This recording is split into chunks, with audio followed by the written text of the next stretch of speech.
Terus bagaimana hubungan dengan anak saya yang sekolah di pesantren, Pak? Ini mau Kita nanya. sudah bersuci atau berwudu. Kemudian Assalamualaikum wudunya batal. Wudunya batal.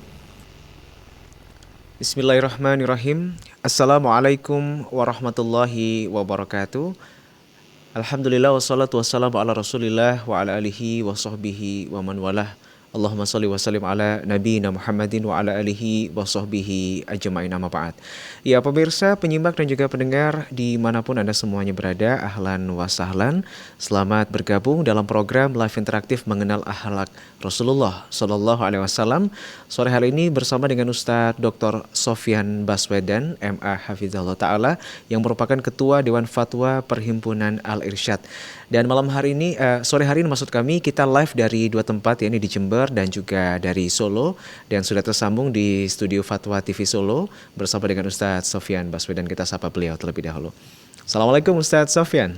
Waalaikumsalam warahmatullahi wabarakatuh. Ahlan Ustadz, gimana kabar Ustadz?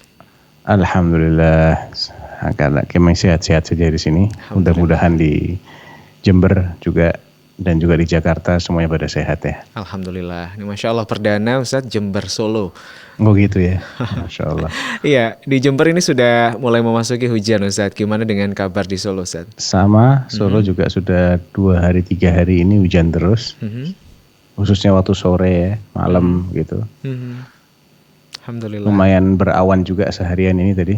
Nah, Ustadz. Jadi memang merata hujan kondisi ya, bukan hanya di Jember tapi juga sampai Solo. Alhamdulillah. Tapi barakallahu fikum Ustadz, dan sore hari ini kita juga berkesempatan untuk menyapa pemirsa yang menyaksikan secara langsung dari kanal YouTube Fatwa TV Official.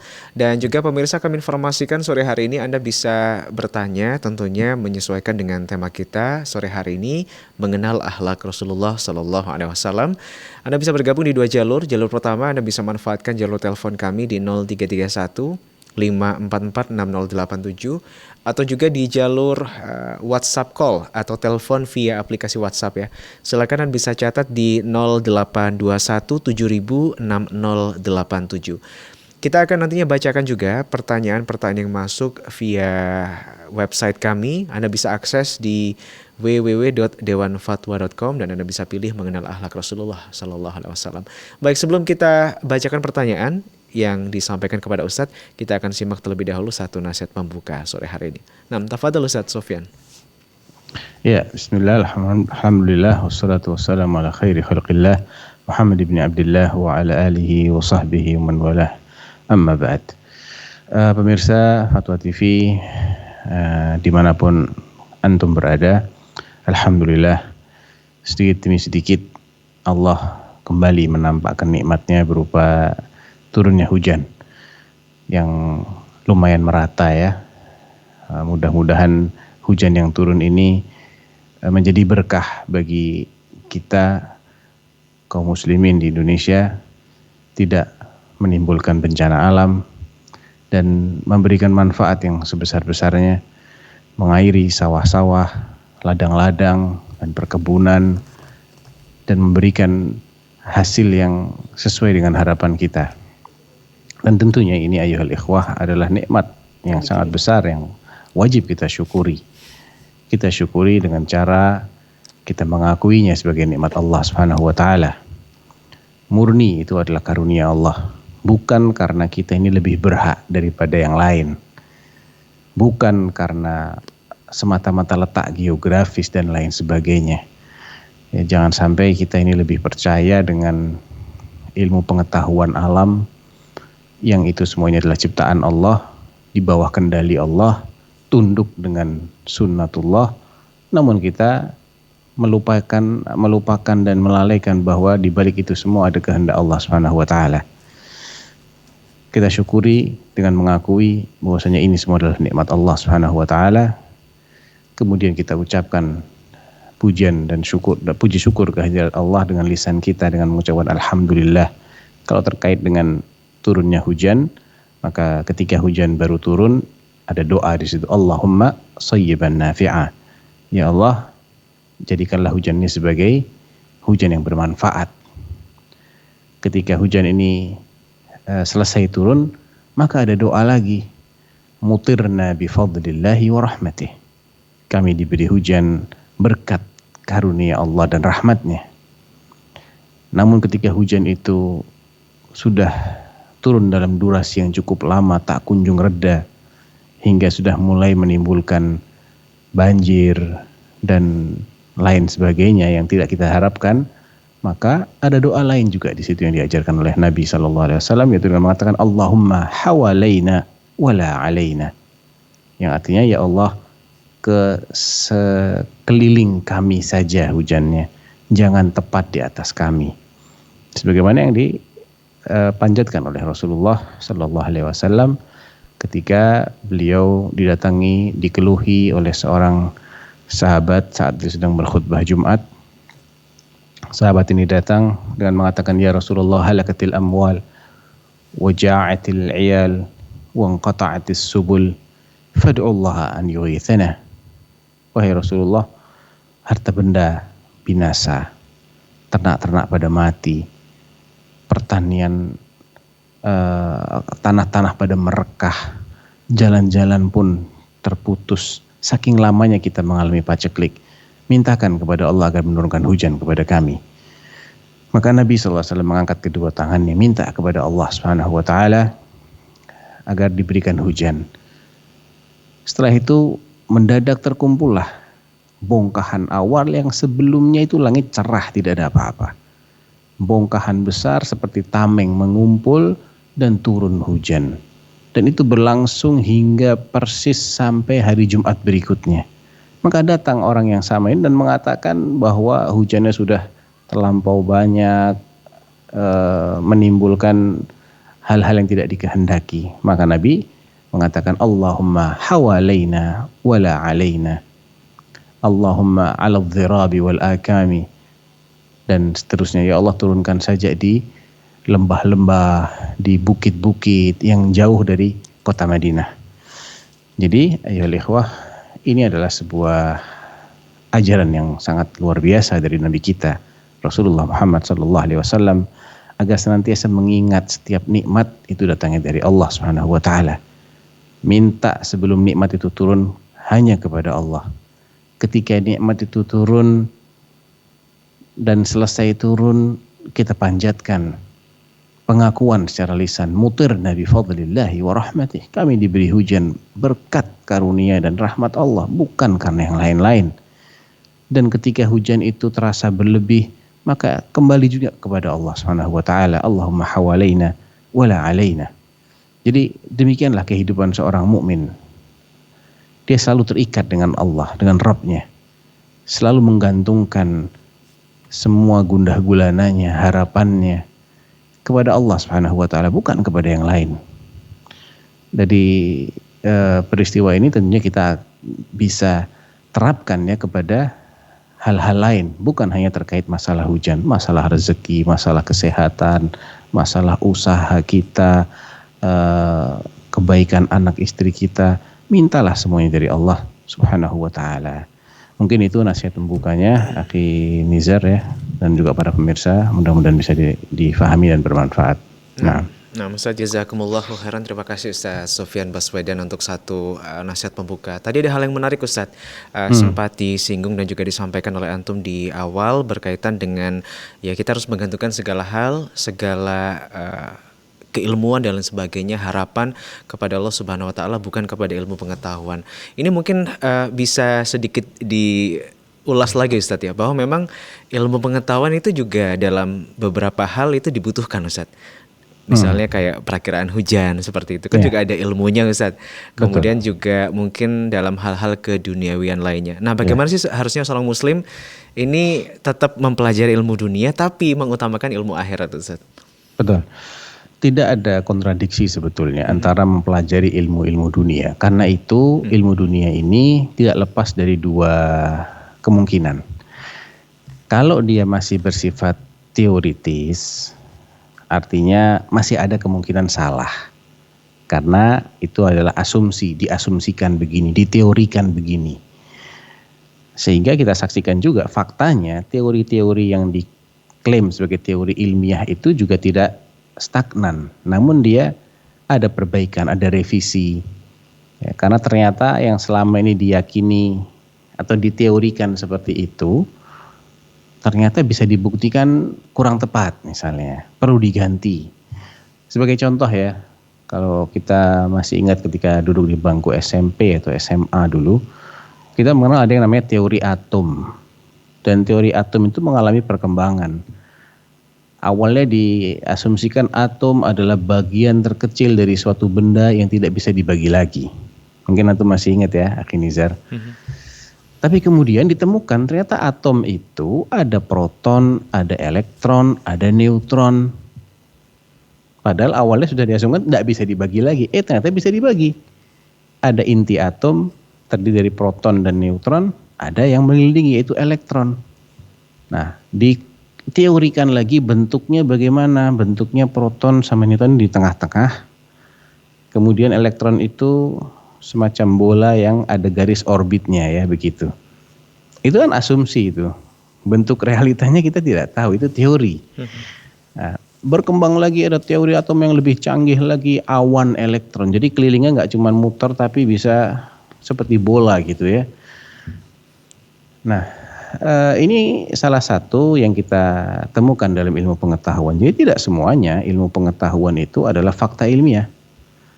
Nah, kalau dia sudah menjadi fakta ilmiah, bukan teori lagi berarti, sudah fakta ilmiah, maka dia adalah bagian dari sunnatullah.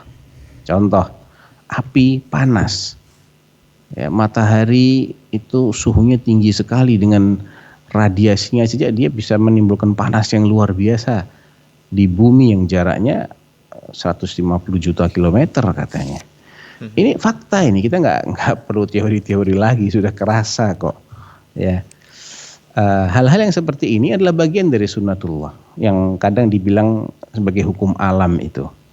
Yang tepat bukan hukum alam, hukum Allah alias sunnatullah yang berada di alamnya ini. Sunnatullah ada yang kauniyah, ada yang syar'iyah. Yang kita maksud di sini adalah sunnatullah yang kauniyah, berkaitan dengan makhluk-makhluk ciptaan Allah, maka semuanya akan tunduk dengan perintah Allah, bukan perintah syar'i ya, tapi perintah kauniyah Allah. Enggak ada yang bisa melawan perintah kauniyahnya Allah Subhanahu wa taala. Nah, kaitannya dengan kita berharap kepada Allah di sini, karena apapun itu kalau tidak diperintah oleh Allah, tidak dikehendaki oleh Allah, ya tidak akan terjadi. Sebagai bukti, kita bicara tentang mukjizat yang ada di Al-Quran. Api itu kan harusnya membakar, akhi.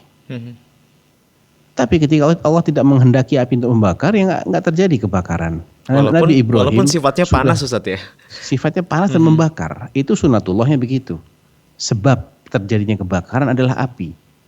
Namun Allah menceritakan bahwa mereka yang sudah mengumpulkan kayu bakar dan menyalakan api yang sangat besar sekali untuk membakar sosok Ibrahim alaihi salatu wassalam, ketika Allah belum menghendaki api itu membakar Ibrahim alaihi salatu wassalam, ya nggak terbakar.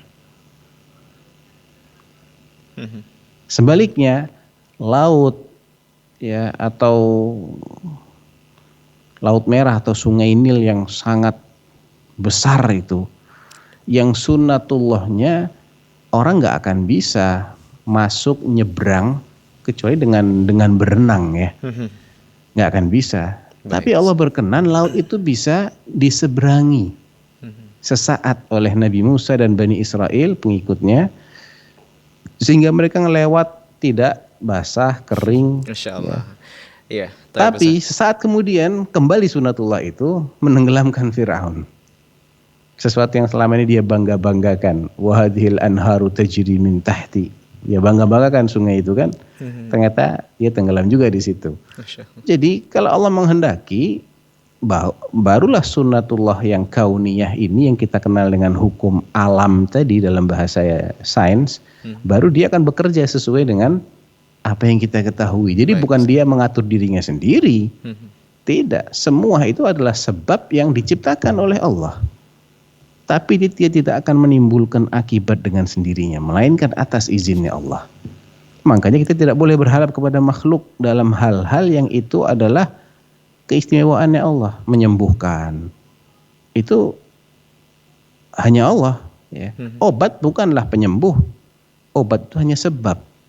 Karena orang bisa sembuh dengan yang lain juga. Termasuk Sembuh dokter dengan juga sebab istirahat. Ustadz ya? Dokter yang mengobati sebab. Mhm, Seandainya dokter itu adalah penyembuh, tidak boleh ada dokter sakit, nggak boleh ada dokter mati. Baik. Kok Ustadz. banyak dokter yang sakit, yang mati juga? Berarti dia nggak bisa menyembuhkan. Allah yang menyembuhkan.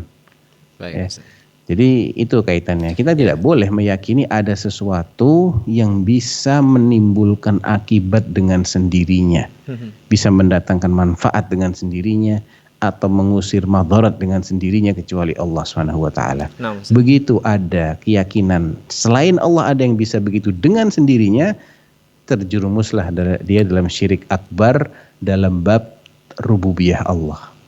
Masya Allah, ini hal yang memang harus difahami oleh seluruh umat muslim ya, bahwa jangan sampai kita salah dalam menafsirkan satu penyebab kesembuhan dan hal-hal lain Ustadz ya, di luar keyakinan kita kepada Allah itu sendiri. Tapi Ustadz, kita ada penelpon pertama Ustadz di kesempatan sore hari ini, kita boleh sapa terlebih dahulu Ustadz ya. Baik, Fatwa TV, Assalamualaikum. Waalaikumsalam. Dari Abu Farid di Jawa Barat ya. Indramayu. Di Indramayu. Baik. Assalamualaikum, silakan Abu Farid. Iya. Kayak Faluk Ustad, apa kabar? Alhamdulillah. Mudah-mudahan bisa ketemu lagi di Indramayu Ustad. Amin. Nah, mau tanya Ustad. Ustad, ada sebagian jamaah itu yang suka setelah sholat fardu itu zikir. Ada mereka zikir itu di antara zikir yang biasa kita lakukan itu Ustaz, soal sunnah itu mereka suka kayak ilahi rabbi la ilaha illallah begitu Ustaz. Kadang-kadang saya berjamaah itu ada tuntunannya enggak Ustaz? Zikir yang mengucapkan la ilaha illallah itu setelah sholat fardu itu Ustaz. Itu aja, mau tanya itu aja Ustaz. La ilaha illallah diucapkan secara bareng-bareng kur. Ada gitu bareng-bareng, kadang-kadang ada yang perorangan Ustaz. Ada yang perorangan. Terus sambil gerak sampai goyang-goyang kepala gitu Ustaz. Di musola kan suka ada salah satu suka begitu Ustaz. Aduh ini mengganggu sekali. Dan tuntunannya memang ada demikian setelah sholat fardu itu Ustaz. Ya. Khair Ustaz, khair. Assalamualaikum Ustaz. Waalaikumsalam warahmatullahi wabarakatuh. Ini yang perlu kita bedakan adalah dari segi bacaan dan dari segi cara membacanya ya.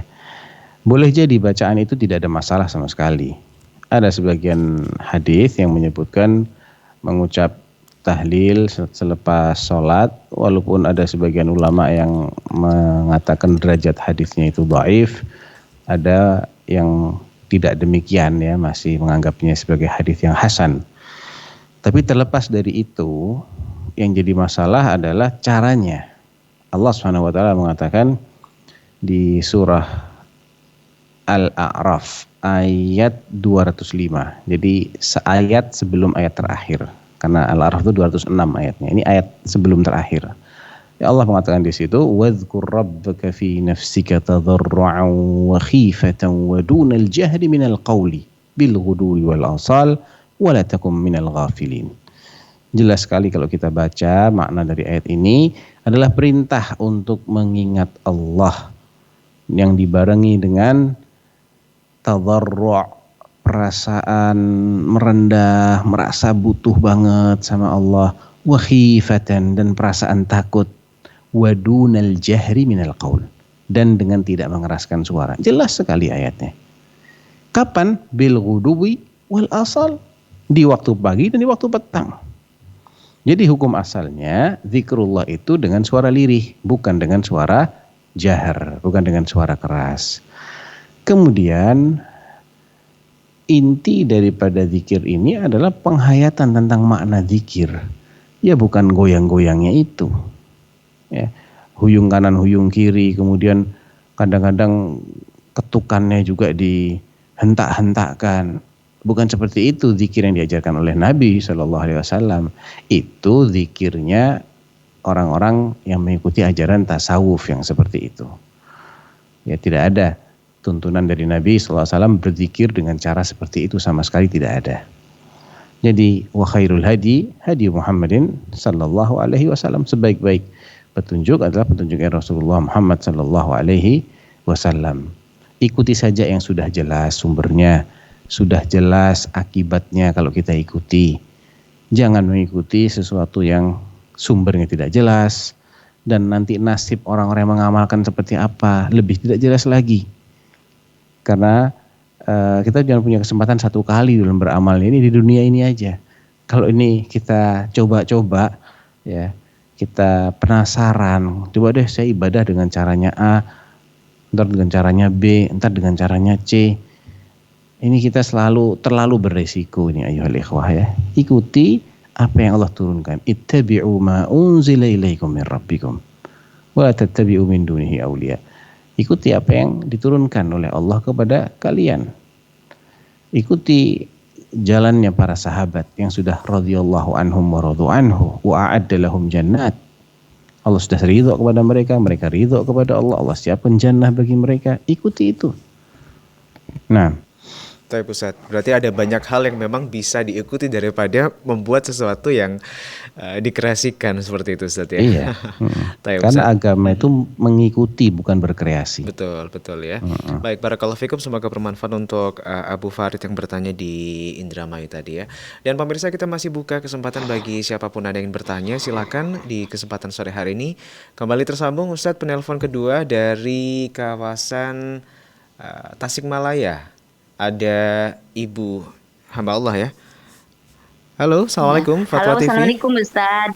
Waalaikumsalam Waalaikumsalam warahmatullahi wabarakatuh. Silakan Ibu, satu pertanyaan untuk Ustadz. Ya Ustaz, saya mau nanya. Ya udah dikecilin. Baik Ibu, silakan. Begini Ustaz, saya udah mengikuti as-sunnah. Ya, apa? Saya udah mengikuti as-sunnah. Setelah tahu ajaran di as-sunnah, itu saya berkata kepada orang-orang itu di daerah saya, itu tidak ada ajarannya, tidak ada sunnahnya, tidak ada hadisnya gitu. Tapi kata ustadznya jangan. Ya, Ibu silakan Ya, dilanjutkan. ya, nanti dibahas dulu ya. Katanya jangan dalil-dalilan, jangan hadis-hadisan, yang penting baik niatnya gitu. Setelah itu saya mundur dari kajian di daerah saya karena pendapatnya begitu.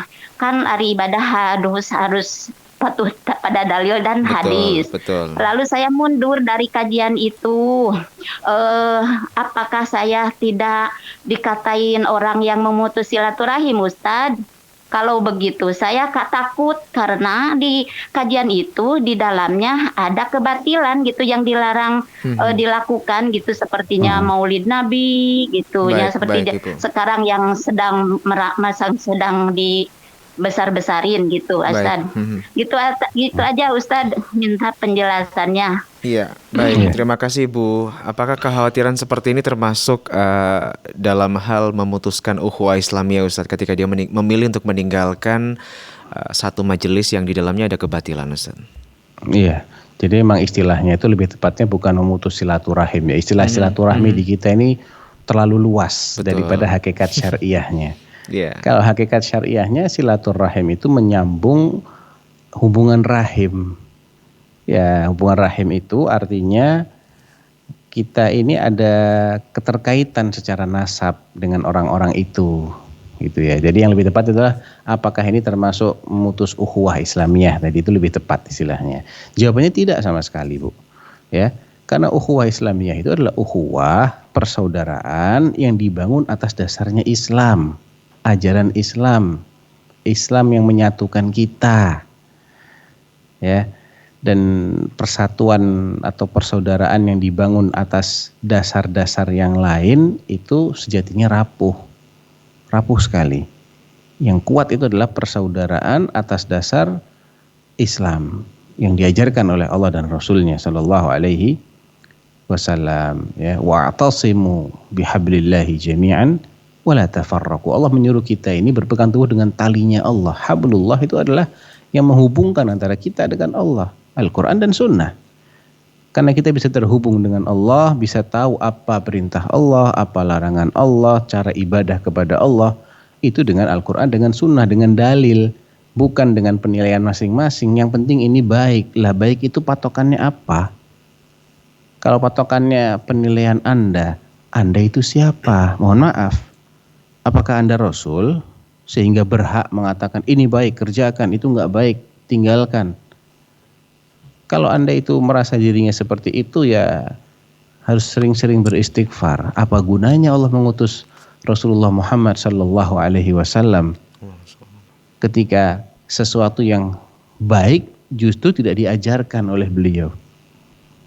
Jadi tidak ada kaitan sama sekali antara orang yang meninggalkan majelis yang alergi dengan hadis, ya dengan dalil, kemudian dia berbicara tentang agama. Agama apa yang dibangun tanpa Quran, tanpa sunnah, tanpa hadis? Agama Islam? Bukan. Islam itu berdasarkan dalil. Ya, kalau nggak ada dalilnya orang boleh mengklaim ini adalah bagian dari Islam, ya udah kacau balau dari dulu agama ini. Ya. Ibnu Sirin rahimahullahu taala mengatakan al-isnadu minad-din walaulal isnad laqala man syaa ma syaa. Sanad ilmu yang kita ambil itu adalah bagian dari agama itu sendiri. Sanad itu artinya mata rantai. Anda mengatakan begini, dari siapa sumbernya? Dari fulan. Fulan dari siapa? Dari fulan. Ya, kecuali kita langsung menukil dari kitab hadis yang sudah jelas-jelas itu adalah kitab hadis dan di situ ada sanadnya. Dan sanadnya itu benar, sahih atau minimal hasan. Baru kita bisa klaim ini bagian dari Islam. Al-isnadu minad-din, kata Ibnu Sirin rahimahullah. Isnad, sanad itu adalah bagian dari beragama. Kalau bukan karena adanya sanad yang dipersyaratkan ketika kita ingin mengambil sesuatu, harus ada sanadnya. Kalau bukan karena itu, siapapun akan bebas bilang apapun. Sholat tidak perlu 5 kali sehari. Kenapa, Pak? Menurut saya itu kebanyakan. Sholat subuh, kenapa cuma 2 rakaat? Harusnya 4 rakaat. Kenapa? Menurut saya subuh itu kan waktu yang longgar, waktunya orang belum mulai beraktivitas. Sholat duhur jangan 4 rakaat, 2 rakaat aja, atau dihilangkan saja. Sholat isya orang udah capek, nggak usah, langsung tidur aja. Kalau semua orang boleh bebas berbicara tentang agama Allah ini dengan ro'yunya, ya kacau. Ya. Jadi apa yang Ibu lakukan itu sama sekali tidak ada kaitan dengan memutus persaudaraan. Tetap saja mereka saudara, walaupun mereka menyimpang dalam hal ini, ya kita ketemu di jalan, kita sapa, ucapkan salam. Mereka menyalami kita, kita balas ucapan salamnya. Tapi tidak harus dengan menghadiri majelis ilmu yang di situ banyak disebarkan syubhat. Nah, Ustaz, barakallahu fikum Ustaz ya. Semoga bermanfaat untuk Ibu hamba Allah di Tasikmalaya. Dan sore hari ini pemirsa dan juga penyimak live interaktif mengenal akhlak Rasulullah sallallahu alaihi wasallam, kita masih di separuh perjalanan. Anda bisa bergabung sore hari ini memanfaatkan waktu yang tersisa hingga pukul 17 waktu Indonesia Barat nanti. Silakan di line telepon 0331 5446087 dan kita perdana live dari Jember dengan Solo ya. Silakan untuk kode area kota Jember 0331 5446087 atau di 0821 706087. Baik, sambil menantikan penelpon kita bacakan dulu Ustaz pertanyaan yang sudah masuk di meja redaksi. Baik, tapi sebelumnya kita kembali tersambung.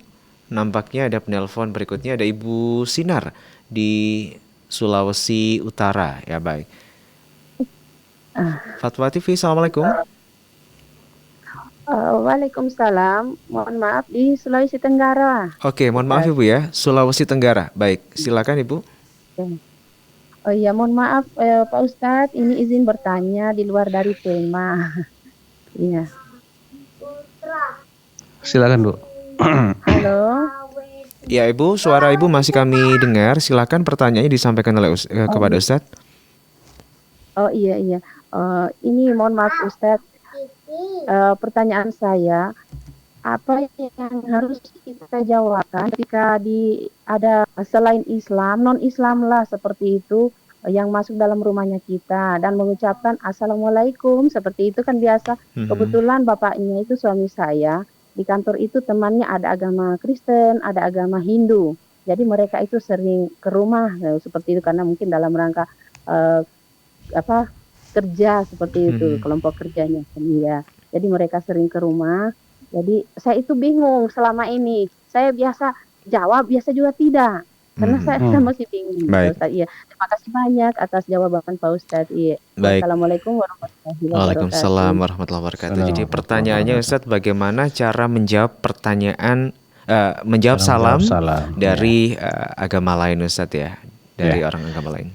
Taib, kalau yang mengucap salam itu satu orang yang non muslim, maka memang tidak ada perintah dari Allah maupun dari Rasulnya untuk membalas salam dari orang yang non muslim, ataupun memulai ucapan salam kepada seorang non muslim, karena salam itu adalah doa supaya dia mendapatkan keselamatan, rahmat Allah dan keberkahannya. Assalamu alaikum, keselamatan semoga mengenaimu, warahmatullah dan rahmat Allah dan keberkahannya. Ya, baik kita menjawab salam ataupun mengucapkan salam itu maknanya sama persis. Nah, sedangkan orang-orang yang belum masuk Islam ini tidak berhak mendapatkan itu secara syar'i. Ya, tidak berhak. Allah sendiri yang mengatakan bahwa mereka itu bukanlah orang-orang yang dirahmati oleh Allah. Bukanlah orang-orang yang akan mendapatkan keberkahan di dalam kehidupannya. Justru kekufuran mereka itu menghalangi mereka mendapatkan keberkahan.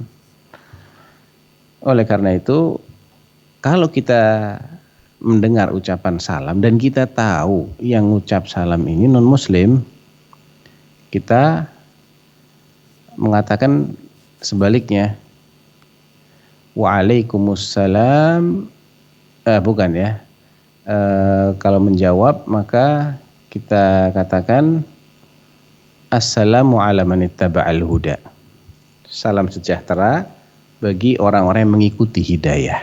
Jadi ada syarat di sini, bagi orang-orang yang mengikuti hidayah. Kalau Anda mengikuti petunjuk Islam, Anda akan mendapatkan keselamatan. Tapi kalau kita tidak tahu, Bu, kita nggak yakin nih apakah yang mengucap salam ini suara seorang muslim ataukah non muslim, ya kita balas, tidak ada masalah. Atau ketika salam itu diucapkan oleh atau ditujukan kepada sekelompok orang, ya tamunya nggak cuma satu, ada dua, ada tiga gitu, salah satunya non muslim, sisanya muslim misalnya, maka boleh kita niatkan balasan itu untuk yang muslim saja. Ya, seperti kita masuk ke sebuah ruang, di situ ada banyak orang, ada muslim, ada non muslim, kita boleh ucapkan assalamualaikum. Tujuannya, niat kita adalah kepada yang hadir di situ dari kalangan kaum muslimin saja. Jadi ada dua kemungkinan. Kemungkinan yang pertama, kita tahu orang yang mengucap salam ini non muslim, tidak ada yang lain, maka salamnya itu kita persyaratkan. Waalaikumsalam, assalamu ala man ittaba'al huda. Atau bisa juga secara kias kita katakan waalaikumsalam in kunta musliman, misalnya begitu. Semoga salam sejahtera mengenaimu kalau kamu seorang muslim, artinya begitu. Tapi kalau kamu belum masuk Islam, ya tidak berlaku doa ini, sebagaimana Nabi mempersyaratkan assalamu ala man ittaba'al huda. Itu dalam menyurat beliau kepada raja-raja yang diajak masuk Islam. Jadi salam sejahtera kepada orang yang mengikuti petunjuk. Tapi kalau yang mengucap salam ini ada beberapa orang, salah satunya ada yang muslim, maka kita boleh menjawab waalaikumsalam warahmatullahi wabarakatuh. Kita tujukan kepada yang muslim saja niatnya. Begitu, Bu. Baik Ustadz ya, semoga bermanfaat sekali untuk Ibu Sekar tadi di Sulawesi Tenggara. Baik, atau kita dijawab iya, begitu misalnya, iya. Nggak usah dijawab salam, ya dijawab iya.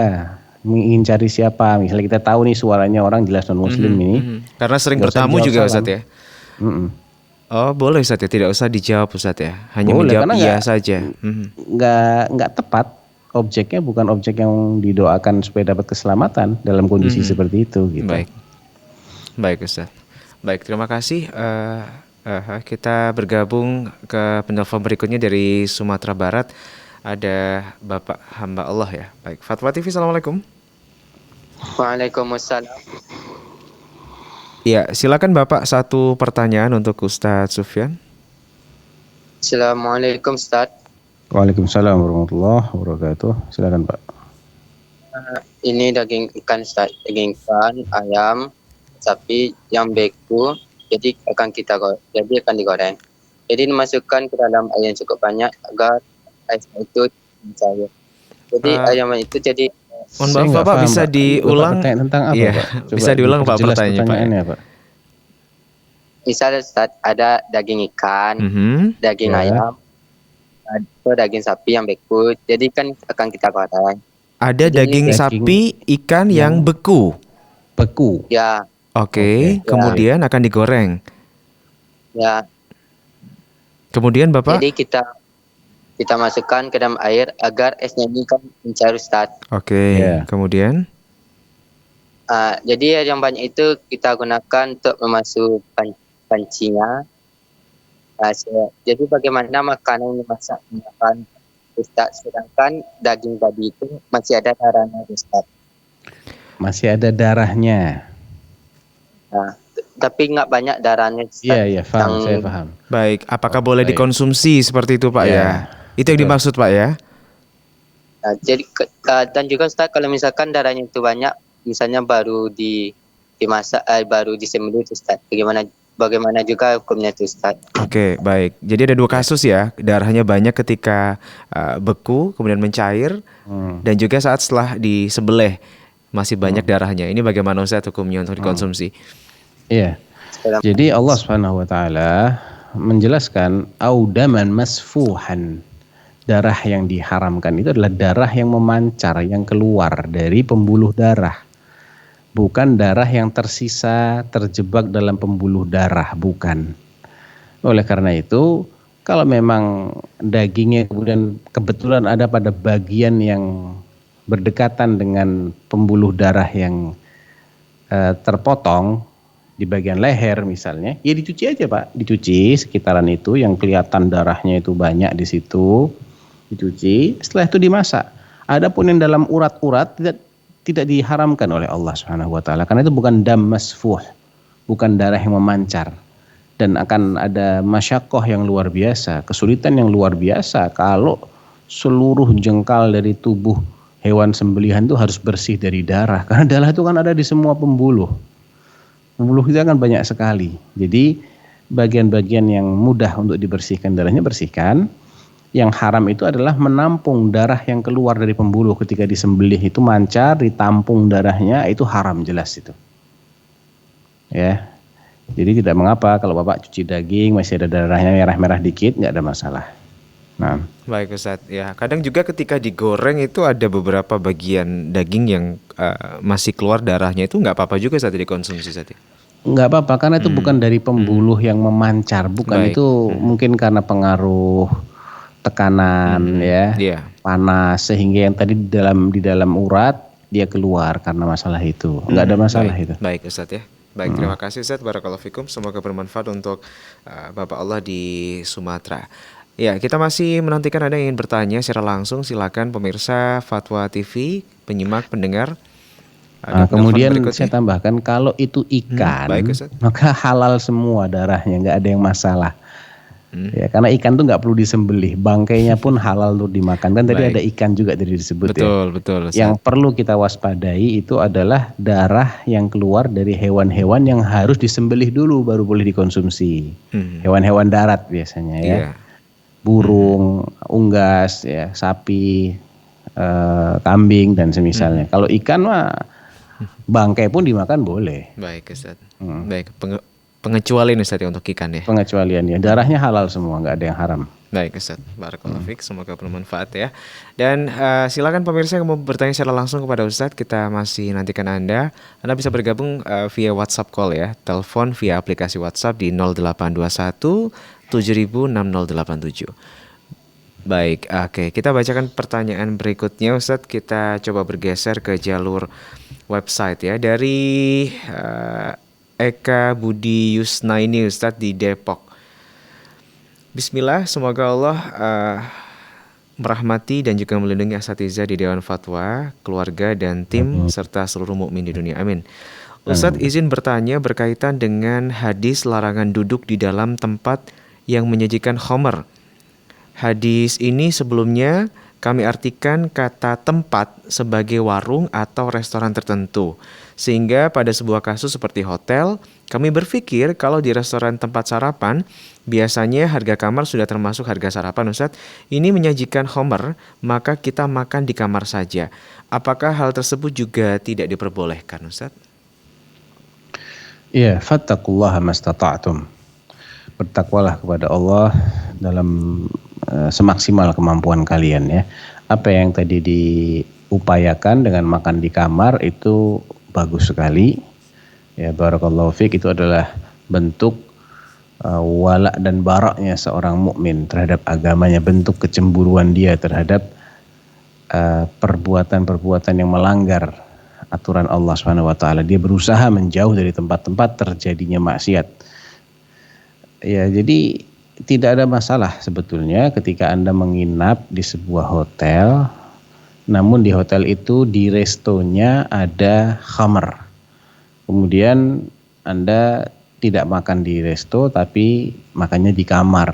Ya, karena memang sudah menjadi hak Anda untuk mengambil jatah sarapan, maka Anda ambil, Anda makan di kamar. Itu bagus ya. Walaupun ada yang lebih bagus lagi, yaitu pilih-pilih hotel yang syar'i aja, yang tidak menjual khamar. Kalau masih ada, tapi kalau tidak ada, ya tidak ada masalah di situ. Anda ambil, Anda bawa ke makan di kamar atau makan di tempat lain yang tidak satu area ya. Nah, Baik Ustaz, barakallahu fikum. Oke, semoga bermanfaat tadi untuk Eka Budi Yusnaini. Kita bergeser ke penanya berikutnya Ustaz, dari hamba Allah di Pekanbaru. Assalamualaikum Ustaz. Saya pernah berkelahi dengan teman sekelas, tetapi sudah didamaikan dengan guru. Dan setelah itu saya tidak melakukan kontak sampai sekarang. Saya tahu hadis ini melarang untuk memboikot seseorang lebih dari 3 hari dan diancam dengan neraka. Tapi dia memiliki kepribadian yang buruk Ustadz, baik di mata guru atau di mata teman. Oleh karena sebab itu saya tidak mau berhubungan dengan dia.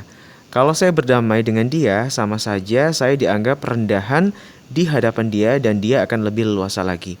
Apakah boleh saya memperlakukan dia seperti itu Ustadz?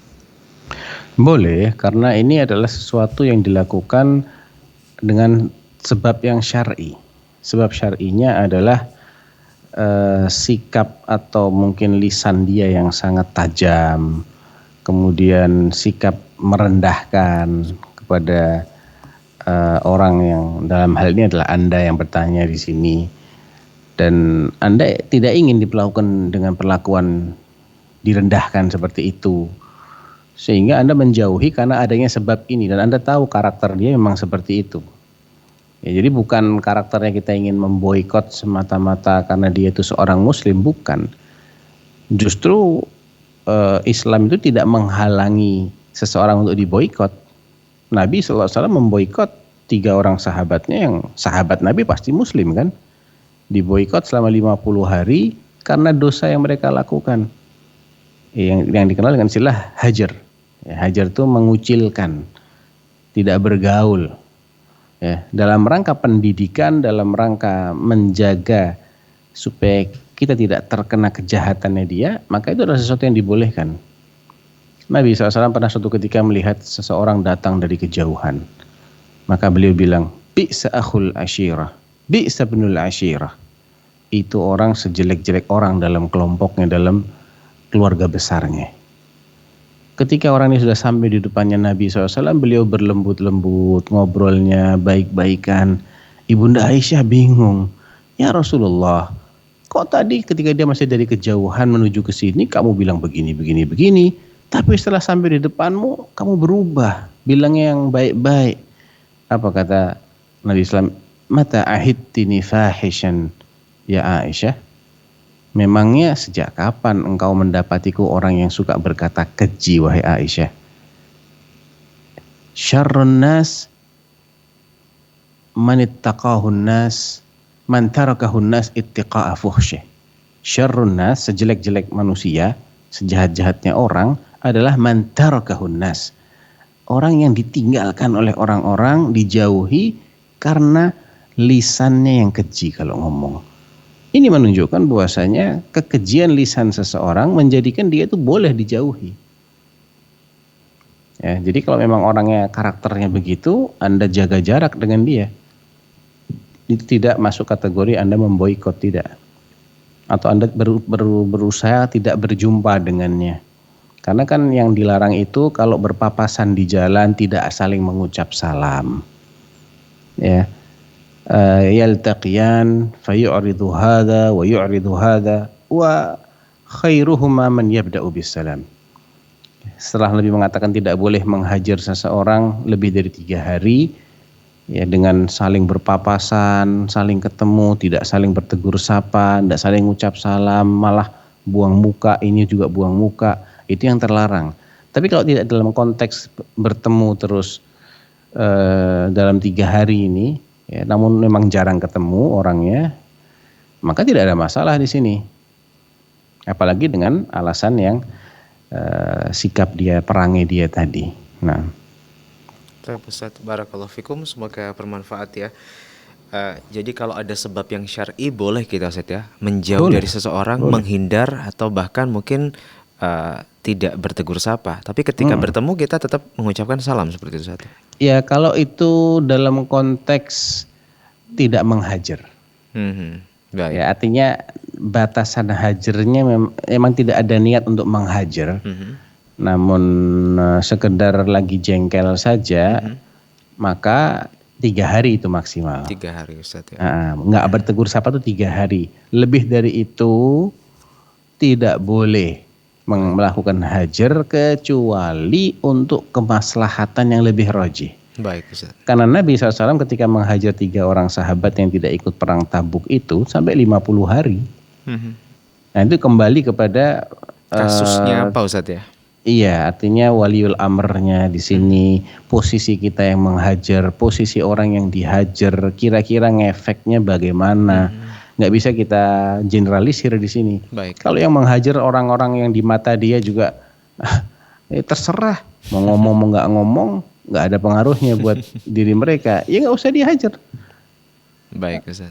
Itu. Nah. Baik, barakallahu fikum. Baik, kita sapa penelpon berikutnya Ustaz ya. Baik, Fatwa TV, assalamualaikum. Waalaikumsalam warahmatullahi wabarakatuh. Dari Pak Fajar di Riau, Pak ya. Baik, silakan Pak, satu pertanyaan untuk Ustadz. Begini Pak Ustadz, beberapa hari yang lalu ada saudara lah meninggal kan gitu Pak Ustadz. Kebetulan rumahnya tidak jauh dari masjid kan gitu. Lalu di 3 harinya saudara kami itu membuat acara, yaitu acara kenduri lah atau sedekah nasi kan begitu. Sedangkan undangan itu di acaranya sehabis maghrib gitu Pak Ustadz. Jadi sebagai jemaah masjid ini memenuhi undangan tersebut Pak Ustadz sampai ba'da isya. Kemudian kami yang tinggal di masjid itu Pak sekitar 3 orang, pas waktu isya masuk kami langsung ya azan langsung sholat kan gitu Pak. Setelah kami selesai sholat isya, kami sholat sunnah 2 rakaat. Kemudian yang menghadiri acara undangan kenduri tersebut Pak datang ke masjid lalu iqamah melakukan sholat berjamaah lagi kembali gitu Pak. Apakah ini diperbolehkan dalam satu masjid berjamaah 2 kali gitu Pak? Baik. 2 kali di waktu Kemudian yang bersamaan ada atau di satu waktu imam yang berbeda? Di masjid itu Pak habis sholat maghrib dia tertidur dan tidurnya sampai berdengkur gitu Pak Ustadz. Lalu dia tidak mengambil wudhu dan kemudian menjadi imam lagi Pak, begitu Pak Ustadz. Apakah ini diperbolehkan Pak Ustadz? Subhanallah. Sebentar, pertanyaannya ada 2 tadi ya. Iya, yang pertama pertanyaannya ada 2 Ustadz ya. 2 kali sholat berjamaah di satu masjid. Kemudian imamnya sudah sempat tertidur sampai mendengkur, kemudian beliau menjadi imam kembali Ustadz. Ini apakah diperbolehkan seperti itu? Ya, terlepas dari syar'i tidaknya acara itu ya, saya tidak menjawab kecuali yang memang yang ditanyakan. Jadi melakukan sholat berjamaah lebih dari 2 kali ada yang melarang memang. Kalau di satu masjid sudah ada imam rawatibnya sudah melaksanakan sholat, maka tidak boleh mengulang jamaah lagi. Kecuali jika masjid itu memang masjid-masjid tempatnya orang mampir di rest area, ya, di pinggir-pinggir jalan besar, yang biasa orang itu di tengah perjalanannya dia mampir untuk sholat di masjid. Tentunya yang seperti ini tidak mungkin difatwakan tidak boleh ada jamaah lagi. Lah jelas ini kan jamaahnya itu sendiri bukan hanya warga situ, tapi orang-orang luar yang mampir situ juga sholat di situ. Jadi ada pengecualian untuk masjid-masjid yang seperti ini.